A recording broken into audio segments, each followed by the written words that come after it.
Hope is a physical thing. It's an experience. Hope looks like an environment that creates the sensation that life is worth living, particularly for those members of the community most in need. Poverty is a disease of the spirit more than it is an economic condition.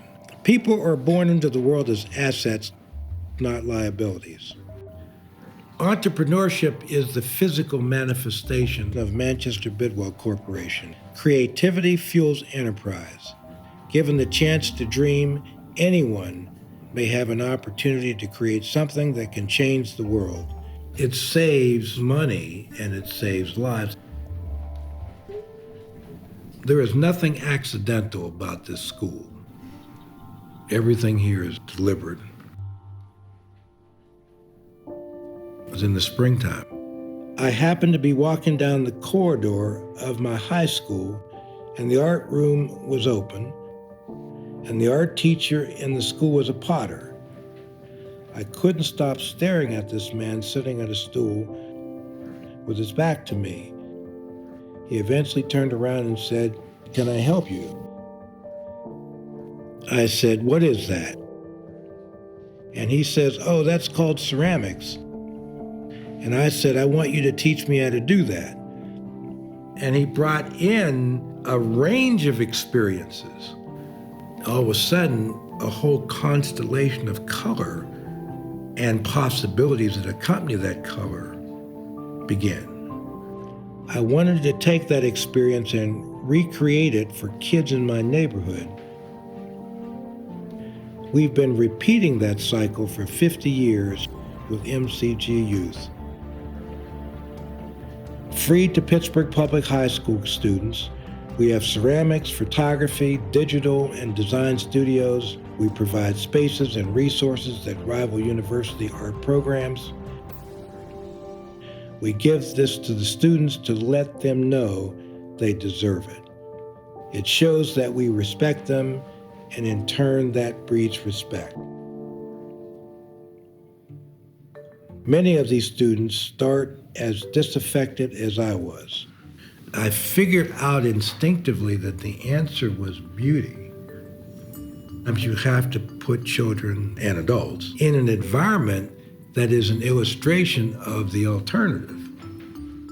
It's an environment that's worthy to be in the friendliest of neighborhoods. World-class environments create world-class people.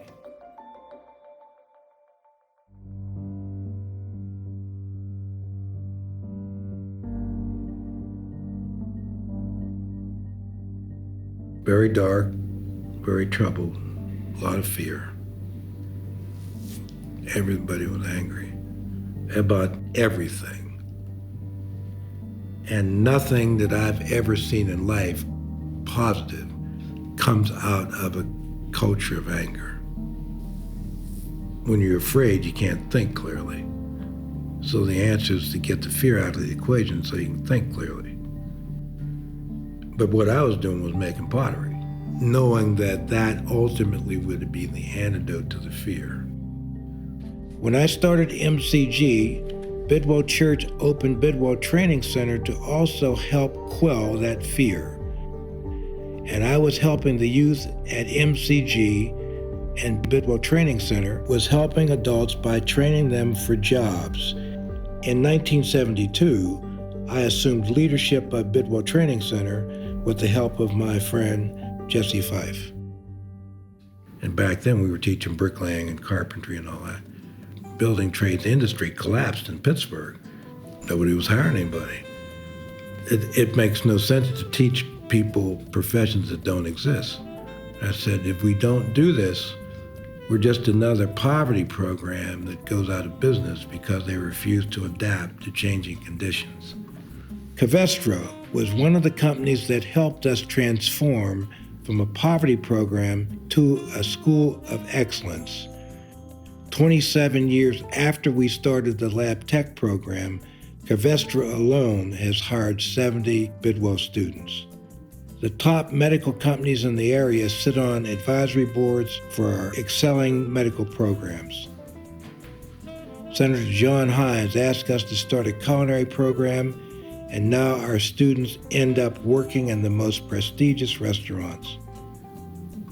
Many of our horticultural students are so advanced that they are eradicating generational poverty by starting their own businesses. And we offer all of this at no cost to the qualified student. Our students no longer feel like liabilities, they are assets. When we built the greenhouse, even my staff said, "What are you doing, man? You don't know anything about orchids." I said, "Yes, I do. I love them." "Well, why are you building it?" I said, "Well, because I want fresh orchids in the building every day. In order to do that, I got to build a greenhouse so we can have the fresh orchids in the building every day." But as it turns out, the orchids have put us on the map. The hydrangeas, poinsettias, hibiscus, and herbs we're growing have now put us on the map. We've proven an urban greenhouse on the north side can be competitive in the commercial market. And fortunately, I had Mr. Ross, who understood the connection between the music and the environment and hope. And it's like a portal opens up. Instead of darkness, I could see light. The music was light. Like adding color to a black and white photograph. And it never occurred to me that I could feel that way about a day. If I could just figure out how to live that music every day, I would be close to the answer. And MCG Jazz was the answer. This little school in the middle of an industrial park has brought every jazz legend you can think of to perform on our stage. Nancy Wilson, Billy Taylor, Joe Williams, Stanley Turrentine, Tito Puente, and Herbie Hancock. We got them to the north side, and we've recorded albums with a few of them and have won 5 Grammy Awards for our efforts. When Dizzy came, that's when I knew I needed to figure out a way to preserve this for future generations. Him signing that contract changed everything. Now we have an archive that houses over 120,000 photographs, thousands of hours of audio and video recordings, over 50 commercially released albums, a full-length documentary, and much more, so that this uniquely American art form never dies.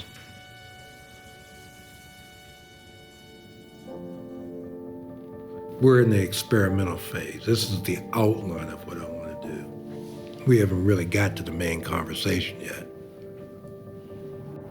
We're now getting our stride, so that the wind is now beginning to turn to our backs, and it's pushing this thing rather than pulling it. That's cool. I wanted to be around for that. So why do they come here? They come here because of the flowers. They come here because of the sunlight. And they also come here because they've heard that it works. They know that if they finish whatever it is that's going on here, their life is going to be fundamentally different than it is now. The future looks like a lot more centers. We have 11 now around the world, but that's not enough. 100 is not enough. We've got to build 1,000. 1,000 truly helps us start defeating the cancer of the human spirit. How do we get to 1,000? You've got to find the right people, and it doesn't matter where you come from or what you do for a living. The thing that you do need is one gene. It's a gene that prevents people from blocking out images of suffering. When you can't block it out, you have to do something about it. You can even be a teenager from a rough neighborhood, as I was, with little to your name but some clay and a wheel. Sometimes that's all you need to make people whole for half a century.